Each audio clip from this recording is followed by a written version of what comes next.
ముఖ్యమైనది దుస్తుల నిరోధక భాగాలుగా ఉపయోగిస్తారు. అంటే గుడ్డలు మనం వేసుకునే బట్టలు అన్నమాట. చిరిగిపోకోకుండా వాటి వజ్రాల యొక్క పూతని పూస్తారు.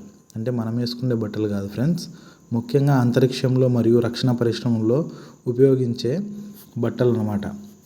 స్పేస్కి అంతరిక్షంలోకి వెళ్తూ ఉంటారు కదా, అవి చినిగిపోకోకుండా ఆ గుడ్డలకి ఈ వజ్రాలని పూతగా పూస్తారు. అవి కఠినత్వంగా చినిగిపోకోకుండా కాపాడుతాయి అన్నమాట అలాంటి దుస్తులని. నెక్స్ట్ ముఖ్యమైనది ఆభరణాలు. అందరికీ తెలుసు, ప్రతి ఒక్క ఆభరణాలలో డైమండ్ జ్యువెలరీలో వజ్రాలను ఉపయోగిస్తారు. మరియు కొన్ని బ్యూటీ ప్రోడక్ట్స్ అంటే చర్మానికి యూజ్ చేసే బ్యూటీ ప్రోడక్ట్స్లో కూడా ఈ డైమండ్ డస్ట్ని వజ్రాల పొడిని వేసి బ్యూటీ ప్రోడక్ట్స్లో కూడా ఉపయోగిస్తారు. ఈ వీడియో మీకు నచ్చినట్లయితే ఒక లైక్ చేయండి, షేర్ చేయండి, సబ్స్క్రైబ్ చేసుకునే వారు సబ్స్క్రైబ్ చేసుకోండి. Thank you so much.